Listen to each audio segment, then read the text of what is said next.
Good afternoon, everyone. My name is Dr. Miller, and the SCP we're going to be looking at today is SCP-4431. Containment Class Euclid, Disruption Class VLAM, and Risk Class Warning. Special Containment Procedures. Research Station 5 has been built directly above SCP-4431-A. Seismometers across Antarctica will monitor activity from SCP-4431-A and report any irregularities in the anomaly's behavior. At least one boring probe and an ice sheet drilling mechanism are to be kept at the station in the event that investigation of SCP-4431-A is necessary. Contact is to be maintained with all Foundation and non-Foundation research stations in Antarctica for reports of SCP-4431-B manifestations. If a manifestation is reported, personnel at the station are advised to monitor the manifestation and resultant SCP-4431-C instances. Objects left by expired instances are to be transported to the nearest Foundation facility. Mobile Task Force Psi-1, dispatch from Miskatonic, will be deployed for containment if necessary. Non-Foundation personnel that witness these anomalies will be administered appropriate amnestics on leaving Antarctica. Cover stories regarding the Dayton Bannard Antarctic expedition have been disseminated, reporting the expedition ship as having vanished en route to the Filcher ice shelf. As surviving personal accounts from Bannard describe a wide variety and number of anomalous phenomena beyond SCP-4431, all information on the expedition has been acquired by the Foundation. Potential links between the events of the expedition and SCP-4431-A's current activity are of high concern. Description: SCP-4431 designates two subterranean artificial structures, SCP-4431-A and B, and a collection of psionic organisms designated SCP-4431-C present in East Antarctica. SCP-4431-A is a machine located 3,400 meters below the Antarctic Plateau, buried in the bedrock under the East Antarctic ice sheet. The object's depth renders it undetectable by ice-penetrating radar, preventing full analysis of its appearance and size. Current size estimates include a minimum width of 20 kilometers. As drilling investigations to examine the structure invariably end in failure, referred to Discovery, no further information on SCP-4431-A is known.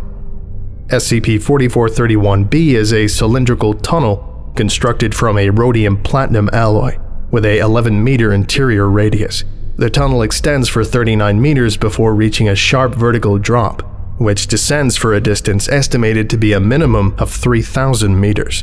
SCP-4431-B will manifest in a region of the Antarctic Plateau on a bi-monthly basis, rising out of the terrain until a majority of its entrance is exposed. A variable number of SCP-4431-C instances will then exit, often between 1 or 7. After a period of time ranging from 8 hours to 3 days, SCP-4431-B demanifests, retracting into the ground. Connection with tracking devices placed on the structure during demanifestation are all lost after 2 hours, preventing observation of SCP-4431-B's relocation. The body structure of SCP-4431-C instances can vary, though consistent details have been determined. These details are as follows: 1 meter tall, upright conical bodies, with the main body and each limb segmented in a manner similar to arthropods. The main body is divided into 3 sections. 4 or more legs attached to the base of the body. Variable numbers of 3-meter-long tendrils on the body's midsection, each ending in a claw. A toroidal mass covered in small, unknown biological structures fixed around the top of the body, presumed to be a form of sensory organ. A set of mandibles on the bottom of the cone. Anatomical deviations tend to include features that aid in withstanding Antarctic conditions or other purposes. Tumorous growths acting as heat radiators have been observed, along with cybernetic flamethrower implants. Many instances possess conical protrusions on their body, which open to dispense environmental monitoring devices.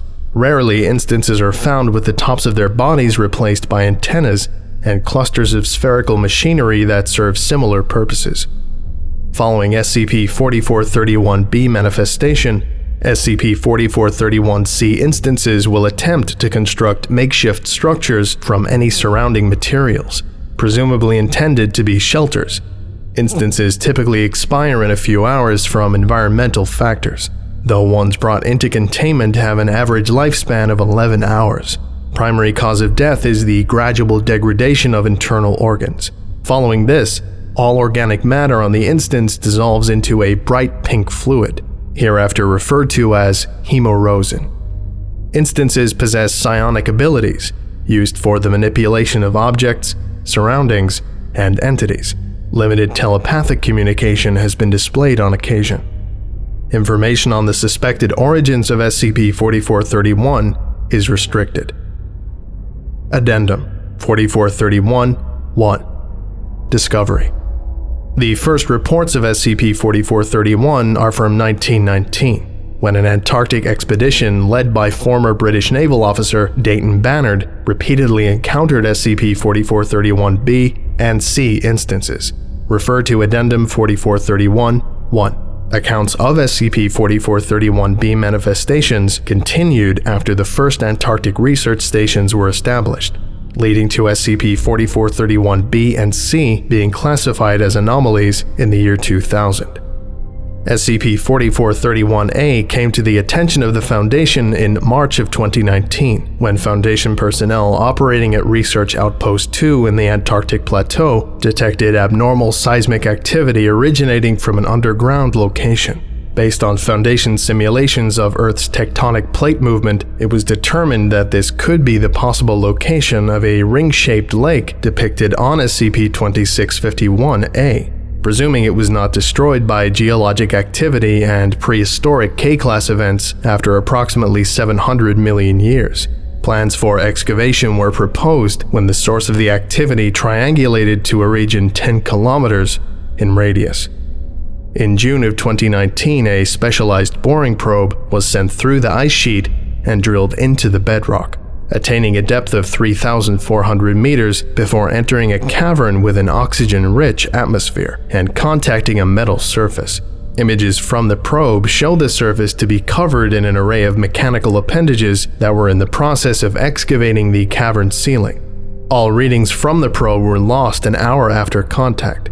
Retrieval attempts failed due to the sudden collapse of the sub-bedrock section of the borehole and the formation of the frozen hemorosin within the main drilling mechanism.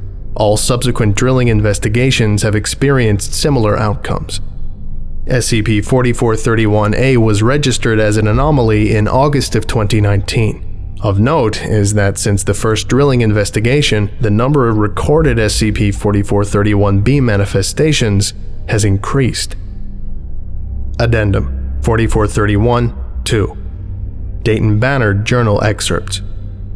The following are relevant excerpts from the personal journal of Dayton Bannard, written during his expedition to reach the South Pole. Bannard failed to keep dates for a majority of entries, and the excerpts are suspected to have been written during spring of early 1919. Recovered photographs are included. Bannard 4431, Excerpts 1. Searching for Giles was a fruitless endeavor. The snow had been piling up for hours, ruining any footprints, and not a soul could be seen on the horizon in such heavy blue twilight.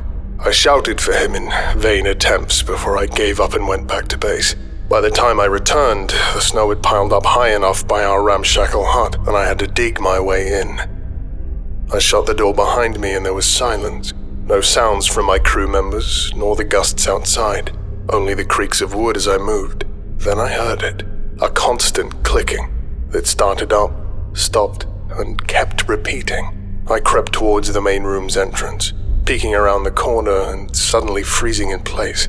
A hole was in one of the walls, fully plugged up with snow, and standing in the center was a beast I can barely begin to describe. Its body was a cone, resting on 4 spider-like legs, whip-like limbs swirling around it, a ring-shaped thing resting on top. I nearly screamed then and there. My heart was racing as its body swayed and stumbled towards me. I felt a splitting headache and then a voice rang out in my head. This voice, so much unlike a voice, I may as well not describe it as such, said a single word. Home. The beast's body then softened like a cracker being dipped in water, collapsing apart into a foul-smelling pink fluid. There was a sudden tremor, and then the walls around buckled. I rested in that snow for what felt like an eternity, praying to God. Once the crew pulled me to my feet, they told me that the beast had barged in through the wall while I was out, prompting everyone to hide where they could. Nobody saw what it did before I returned. Once we started eating, Sai started to panic. He kept asking over and over again if the beast was some type of demon, wondering if he heard the voice of the devil himself. I suspect he heard the same voice I did. I wish I had an answer. When we had fully awoken, Richard proposed we go out and find where the beast had come from. We were all apprehensive at first, Sai being the most nervous among us, but after a long discussion we realized we had little else to do until Lewin's crew returns with supplies. When the snow finally stopped piling up, we went out to survey the area for any abnormalities. The first several hours met with no discoveries, until I heard Abner hollering by a cave entrance. Nothing peculiar struck me when I first entered, but as I went in further I noticed what Abner was obsessing over. At the cave's rear, at the bottom of a long downwards incline fashioned into what seemed like a staircase, was a cavernous tunnel, not composed of ice or rock, but of perfectly smooth metal, the likes of which I have never seen before. It stretched out further than any light could reach. There is no doubt in my mind that this is where the beast came from. I awoke to the sound of splintering wood and a thunderous crash. The wood that made up much of the hut's ceiling buckled under the weight of continued snowfall and dropped a dense wall of snow into the main room. Thankfully, Shelton, who had been sleeping there, was far enough to one side that we were easily able to dig him out. After hours of digging, we were able to form tunnels connecting with all areas of the hut. But we know that this will not work as a shelter much longer. Richard has been adamant that we use the cave, stating that it's our only chance at survival. We all wish that didn't have to be the case, but as I look at the walls around me, I fear that they will collapse a moment too soon. In a few hours' time, the 8 of us will hold a vote on our course of action. All I know is that turning back will not be an option. We unanimously voted to use the cave. I can tell that none of us are enthused by this, especially Sai, who is failing hiding his nervousness under an emotionless veneer. But by now, the den of a monster is more inviting than death under mounds of snow. The snowfall has stopped and we will depart in a few hours' time. So far, the tunnel has proven a good fit for our survival. The constant heat flows out of it, warming the air to the point that Richard was able to not wear any protective clothing 10 meters into it. None of this air escapes far into the cave, relegating us to an eerie darkness. I've dared not go near that pit at the tunnel's end. On multiple occasions I swear I've heard clicking noises, but whenever I ask, it turns out to have only been myself. Richard has been acting strangely, a statement that seems redundant but is more true than ever before. Every couple of hours he raps 7 times on the tunnel walls, goes out for what he says are brief strolls, only to carve more esoteric symbols into the cave's ice. He seems happier than I've ever seen him. I've always thought of him to be a mystic who had largely shed his roots for a nobler, educated life. But now, as I watch him, I highly doubt this notion. As Abner does his best to keep morale up by roping everyone into improvised theater performances, I find myself going to the edge of the pit, away from the laughter and commotion, to sit with my own thoughts. I tossed the small religious pendant Giles left behind in there and carefully listened for it to hit the bottom. A few slight tinks against the metal walls, then silence. All I heard was just my heartbeat. The light from the lamp I bring along is barely provided enough to let me see the walls of this massive structure, so I have no idea of how far down it goes. Occasionally Richard will join me. He silently walks in and sits a bit farther behind me, gazing off into nothing. We've never exchanged a single word here. To us, it's a sacred place to be alone with our thoughts, and I dare not disturb that peace for anyone. He's far braver than I am in turning off his lamp whenever he arrives, though.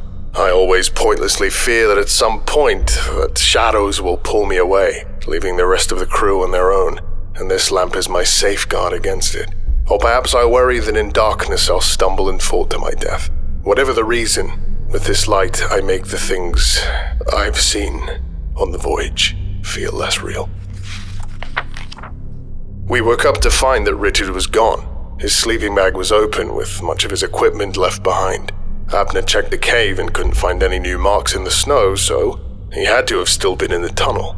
After a moment of preparation to retrieve lamps, we started going deep into the tunnel. Minutes later, I turned around to see that everyone had stopped following me several meters back. I ordered them to come forward, but they simply stood there, doing nothing. I decided to go on without them, reaching the edge of the abyss after what felt like hours. I reached the edge, solely hearing the rattling of my lamp and the quickening of my heartbeat. All that I could find was Richard's boots and a single lit lamp. I looked about, all over, hoping I would see him elsewhere in the darkness. But he was nowhere. He'd fallen in. I cursed the heavens and stomped the ground, kicked his lamp with a great swing of the foot, and watched its light tumble down till it vanished. When I came out, I told the crew he'd left without a trace. Eventually, I came to ask why they had stopped following me, despite my clear orders. Quietly, when no one else would speak, Palmer told me that they had begun fearing for their own lives. They saw one of the beasts clinging to the ceiling directly above me. I can't return to the pit anymore. I look down there and swear I see the flickering of light. I look up the walls and swear I see shifting symbols and shapes. And when I close my eyes and look nowhere, I still see something. A ring, a halo suspended in the colorless region under my eyelids. The last time I went today, I started hearing that godforsaken noise, that clicking of the beasts. I peered past the edge, and my lamp snuffed out, whether by my negligence to check the fuel, or something else. I stood there for moments, paralyzed, and I came to a terrible realization. Every time I had been here, the only sound to keep me company would be my heartbeat and interspersed gaseous noises from the lamp. That sound was not my heartbeat. I spun around right as the voices grew from faint whispers to murmurs, and I ran, dropping the lamp and only stopping when I seen the lights of my crew. Tomorrow I will inform the crew of a new rule. Nobody is allowed further than 10 meters away from the tunnel entrance. That hole can only lead to further woes. Bannard, 4431, Excerpts 2.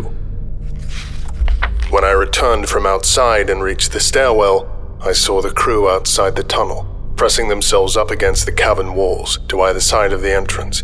I was about to ask what was happening when Palmer signaled me to be quiet and moved to the far wall. The crew isn't idiotic, so I knew they had a good reason for this, and I quickly followed his command. Silence at first, then scraping, then clicking. I went behind a pillar of ice and peered out to see 3 beasts climb up the staircase. 2 left the cavern while one with massive bulges on its body froze in place.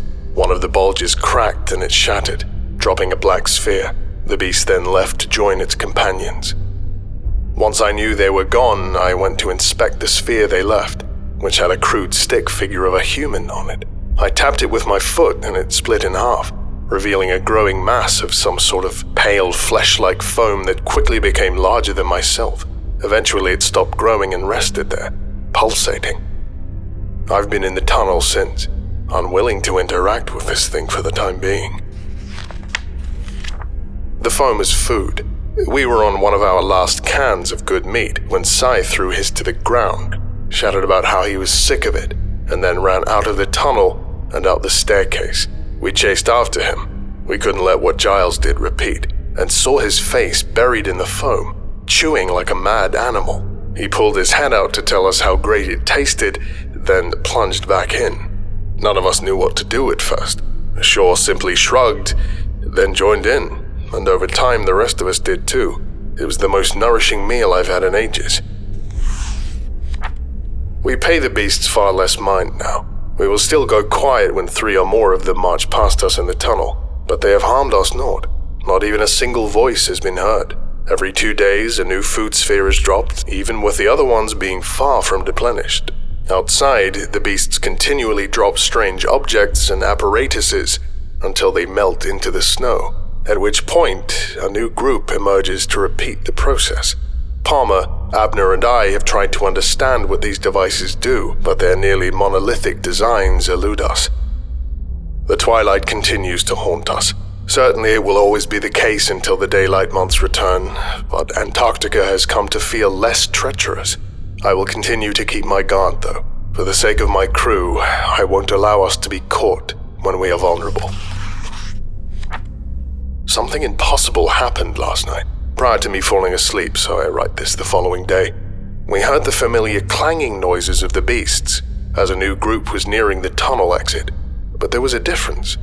I have grown accustomed to hearing the rhythmic noises they make when moving across metal, so when I heard an entirely different set of sounds, I was disturbed. Coming out of the tunnel, flanked on both sides by two beasts, was something only vaguely human. It moved on mechanical legs, 6 many-jointed silver arms, dangling, the 7th arm emerging from its chest pointed forward. The torso was hidden under a tattered blood-stained coat, and a mask of ice that refused to melt obscured its face. The creature shambled over to me and spoke in a voice like faulty typewriters, introducing itself as Richard Parrish. By that point I was certain I was dreaming, so I welcomed him back and then fell asleep. When I woke up in the morning, I was not prepared to see him truly exist. I'd be lying if I said that none of us were in shock at Richard's return. He acts as though he never left, only alluding to changes when he calls himself an ambassador for man. Whenever I ask about what happened to him in the pit, he becomes silent, only talking again when the conversation shifts to a different topic. Never has he taken off the mask, saying it's best it stays on. His behavior has also become even more peculiar. He accompanies the beasts when they leave to drop their devices. Then he uses his arms to open the machines and apparently inspect them. He continues to do the 7 knocks on metal ritual, but now it's accompanied by his own clicking sounds. I am certain that the objects he carves with his symbols now glow in the darkness. It is faint, but I know it's there. When nothing else is happening, he'll ramble about nonsensical subjects. All I can understand are sentences about how everyone should be bleeding. I can't trust him. I mustn't. In the afternoon, or at least what felt like it, I assembled Abner and Palmer for what I told the crew was a survey of the outside to find the best route for the expedition. In reality, we went to check the devices. Richard was returning to the tunnel when we left, so we knew that not a soul would see us. The target of our investigation was a cubic machine. It had an array of limbs that stabbed the snow and pumped a brown fluid into it, staining the area. The 3 of us tried to pull a limb out of the ground, and then tried to hoist the entire object, but we found that it was firmly stuck in place. Abner spotted a panel on one side and opened it, exposing some sort of spherical contraption surrounded by wires on the inside. Messing with the interior of a potentially dangerous mechanism was a terrible idea, so we started digging up the snow around it. The ice was wholly being replaced by some form of pale purple dirt, blue plant things sprouting in it. Palmer rushed over to a near-identical object, dug around and found more purple dirt and blue plants. For an hour we watched the ice transmute into dirt and sprout plants like nothing I've heard of. Even small slug-like creatures began to take form from fluids in the soil. We returned to the tunnel an hour later. Recently, Sai has taken an interest in Richard's nonsense. He'll sit by him, listening to every word he says like a student with their teacher. I swear I've seen him take notes on a scrap of paper once. Today, when Richard started the knocking, he joined in, and now they are repeating the same chants as I write. I haven't seen him scared at the sight of a beast since. Sai may be the youngest, but he isn't idiotic. That much I know. If he is willing to listen and follow along with the occult, then there must be a reason for it. What such a reason could be escapes me. I was returning from a brief look outside when Richard approached me, telling me that he had questions. He led me to a section of the cave away from the tunnel and asked me why Palmer, Abner, and I keep leaving to inspect the machines. He saw us. I said I was only interested in what they were doing, in as calm of a manner as I could muster. Like a faulty record, he started asking if I meant harm incessantly. I kept responding with no, but as he asked, I began doubting how true my answer was. He abruptly paused, placed a hand on my shoulder, and asked if I realized the importance the beasts held. I was so out of my wits that I was silent. He said that if I was interested in the machines, I should be joining him in his rituals. He claimed that it would be an enlightening experience for everyone, and a path with more opportunities than heading for the South Pole. I nearly lost my nerve, and shouted about how far we had come since we departed, and how renowned we would be upon returning. He sighed, said that it was pointless to be in the shadow of Amundsen when there was a higher purpose below, then left for the tunnel. Whether by our digging that exposed the dirt or by the whims of the machines, the dirt has replaced at least half an acre. The plants have become spore-spewing pillars, and the slugs as large as my feet, occasionally dividing like cells or inflating into zeppelin creatures that fly to the horizon and out of sight. The other machines seem to be helping the growth, releasing dirt-making fluid and foam for the animals. The beasts simply perform inspections and leave devices farther out into the tundra. It is reassuring that the expansion seems to have slowed down, but the amount of life here is constantly increasing. It's as if every time I turn to look, some new type of slug or plant has been born. The situation at the tunnel seems to be equally deteriorating. Sai isn't alone. Sure, Shelton and Esben are all involved in hourly rituals. They barely notice when I call out to them, more intent on every move Richard makes, and his talk of impossible stars, bleeding gods, and world-sized corpses.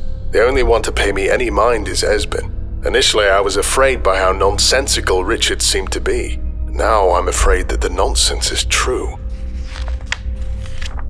I'm not one to keep logs of dreams, but this one has happened so often and is recalled so clearly that I must write it down. It starts with 7 points of light in darkness. 1 point cracks and bleeds pink liquid, which coalesce into a thin glowing ring. Then there is a planet, the details of which are just fuzz. The ring emerges on the planet and stays until the planet cracks. A second planet, covered in what I think are green oceans, appears, and the ring emerges again. Something made of flesh rises on it, and the planet vanishes, replaced by another covered in purple soil with the pink ring on it. A hole opens, and the ring appears above Antarctica. A week ago when I heard the voice, I didn't know why it said home. Surely the home of such a monstrosity would be long ways off from here, down in the underworld where it belongs. It had to have been confused. Now I realize demons are far too human for what these are. I woke up last night while everyone was sleeping after feeling something rub against my back. Standing overhead was Richard, reading my journal and dripping the damn pink blood out of his mask as he did so. He'd reached behind my back, into my sleeping bag, and pulled it out. I tried to stay as still as possible, provide an illusion of slumber. Minutes that felt like years passed, and he dropped the journal in front of me, stepping over me and walking deeper into the tunnel. Once I was sure he'd left, I reached to pull my journal back to safety, when a metal hand slammed down onto mine. I was dragged out of my bed. I've forgotten the rest.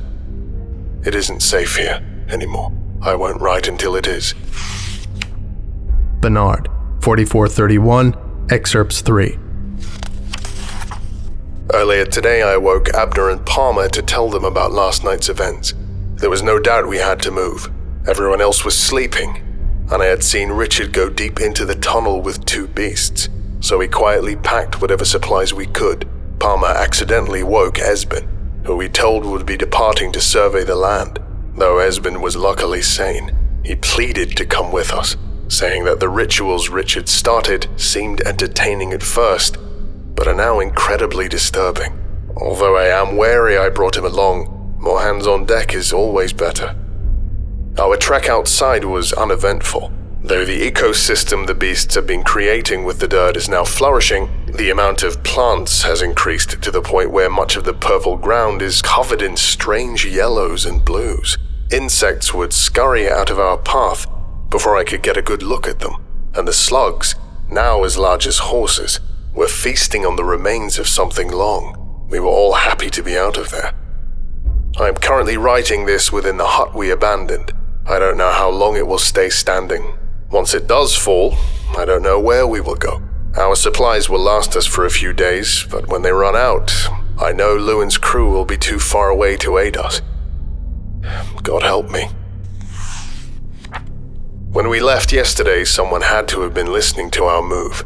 Through one of the windows I can see Richard, Shaw, Shelton, and Cy standing side by side in the distance. I think they are watching the hut. I told the crew we'll be staying on guard. It's an hour later. Richard, Shaw, and Cy have left for the cave. Shelton seemed to fall in the snow and vanish. I occasionally see brief movement under the snow, but it feels like my mind is playing tricks on me.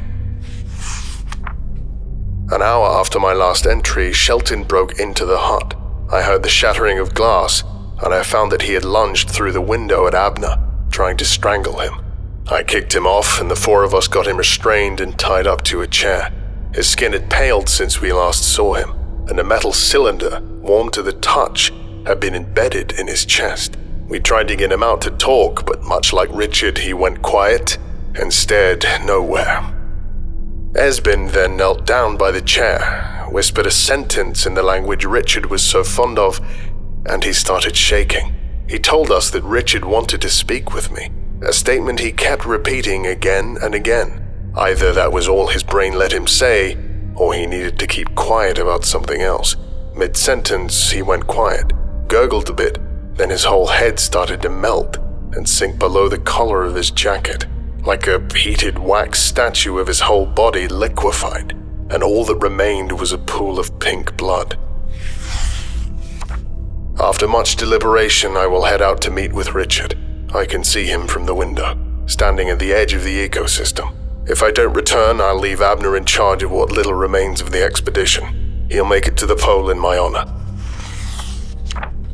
I survived. When I arrived, the only people there were Cy and Richard. I was hoping the pink blood stains wouldn't be obvious on my clothes, but now I inspect them. It's clear they could see it. They knew what happened. Richard made some sort of noise, a chuckle, and he said that they did not mean the world harm, that after this shaky start it would improve. Richard's body, for lack of accurate words, unfolded. His body spasmed open and a cylindrical spire shot out of the fractured remains, growing like a deranged plant. I recoiled, with Cy taking the chance to start choking me, not noticing the axe I had brought. I'm cleaning the viscera off it as I write. Once the regrettable deed was done, it was far too late for Richard, though.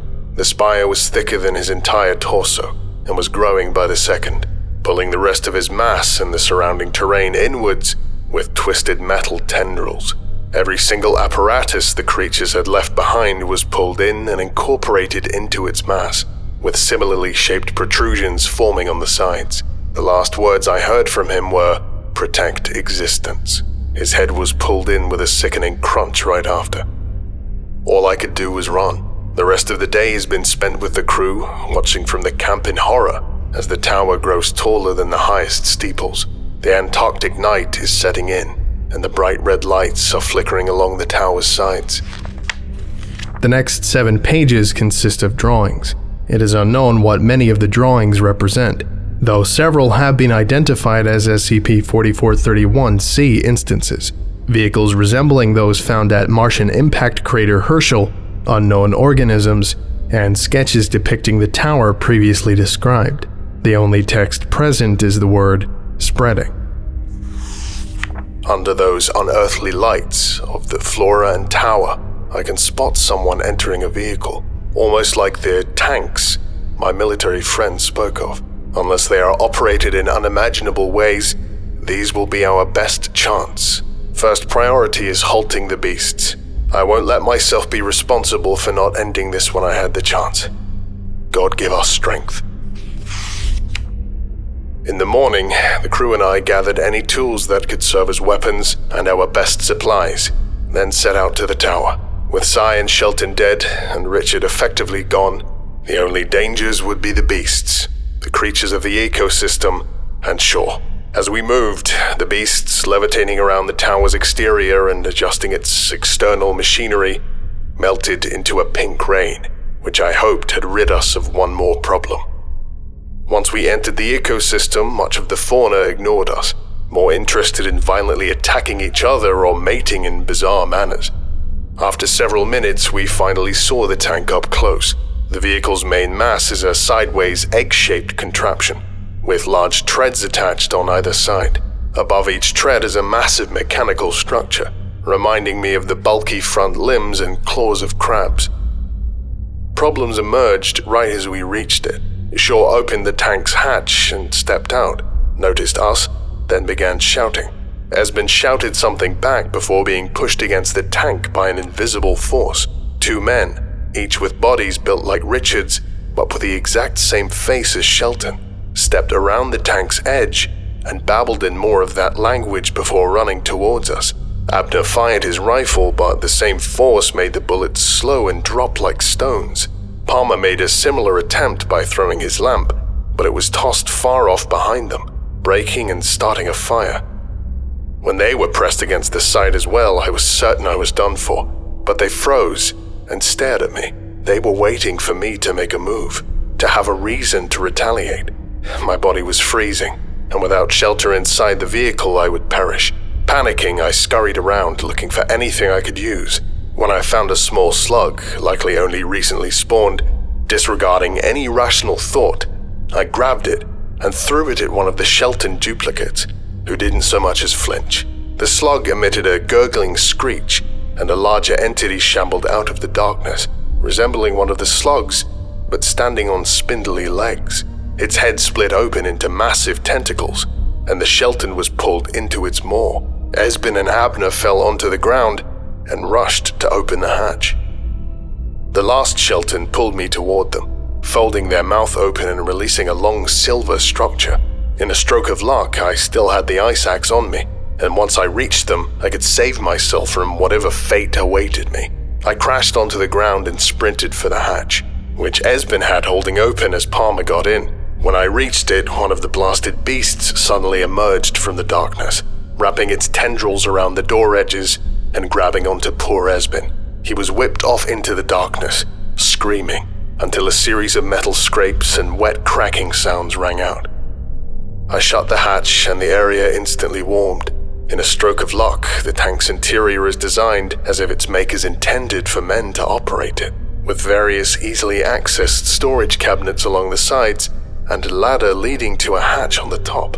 Abner was at a seat in the front, looking at an array of glass panels suspended by mechanical structures. Each panel glowed and presented views from outside the tank, despite none of the panels being connected to any wall or having any movie projector. He slowly experimented with every button and mechanism until we started moving forward, colliding into the tower. My memory of the next events is heavily broken, and trying to recall it brings on intense mental pains. Abner began ramming against the tower while pushing with the tank's claws to make it topple. And with each thud, I heard the voice of Richard. It shouted at me, telling me that I was idiotic. And with every collision, it screamed louder to call me a murderer and a killer of humanity's future. Why do I write it in capitals?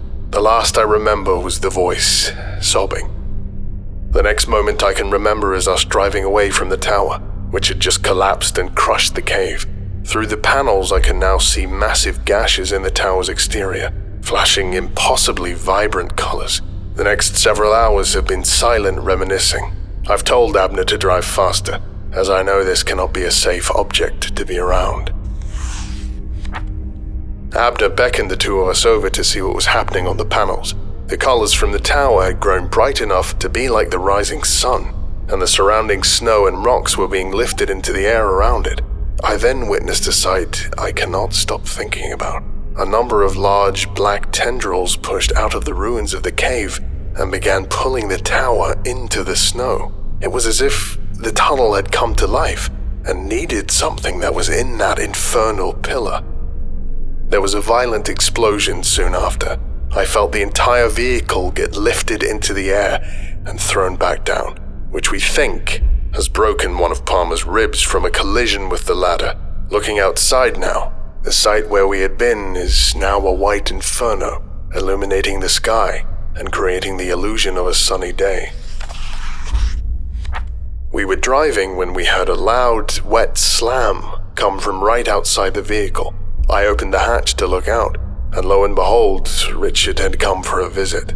His torso was little more than an amalgam of metal, pulling itself through the snow with 3 broken arms, a comet trail of pink and red blood stretching out of the crater he made in the snow.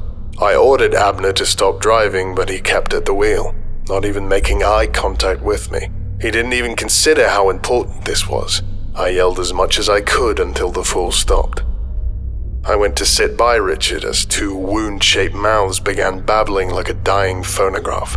I caressed its head. Never have I seen metal crumple so much beneath single presses, whispered apologies to the holes in its face, and swung my axe down, over and over. Not a word has been spoken since I returned.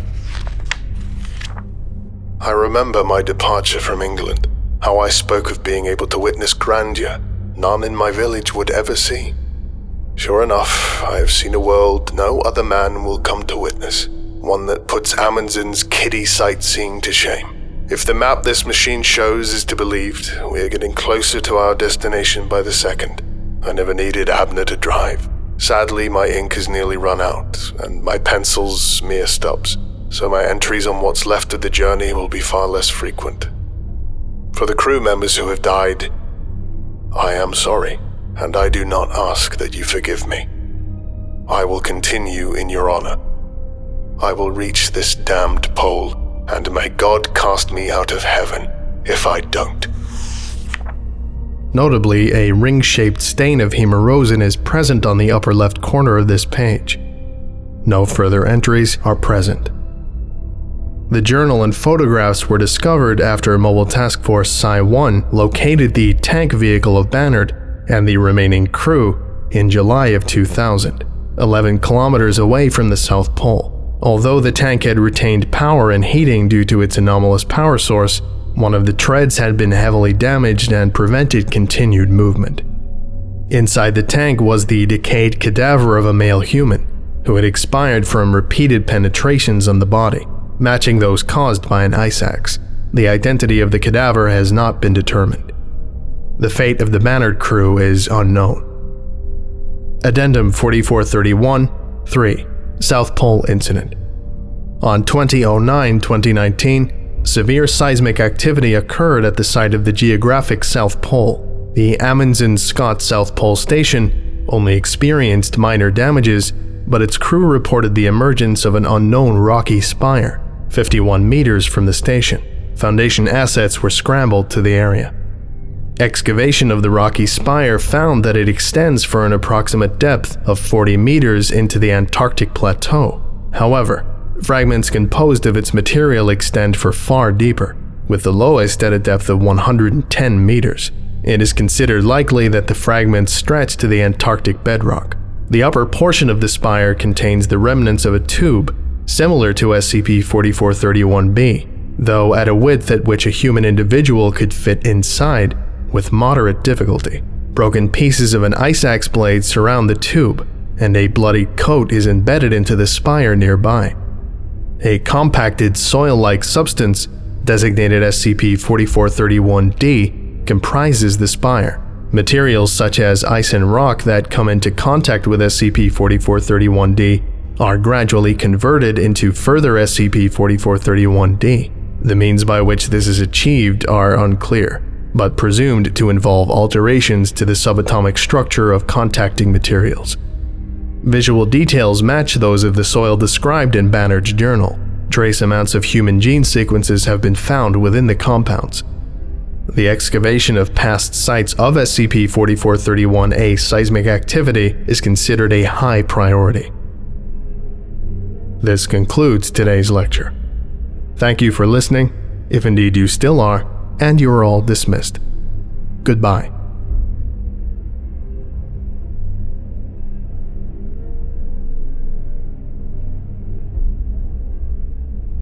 I would like to give a special thank you to Zolfex99, Ian J. Alsop, Zargaran, Professor Puffer, The Morrigan, Ritalius, Karim El Ashmoui, Talk of Villagers, Gabriel Hawkins, Nate the Clown, Lost Boy, African Submarine Vor, Amir Saban, Savanity, Christoph Kozak Slezak, HMS Lily, The Almighty Fish, Gav the Clumsy Containment Specialist, Spooky Aqua, Pure Osmium, Sio Deo Demnatus, Brian Sanchez, Matthew Gilmore, Drew Peacock, Eric Corbidge, Longinus, James Saba, and NJ Vojak. If you would like a special thank you at the end of each of my videos, and some other cool stuff as well, visit patreon.com/TheVolgun. Thank you.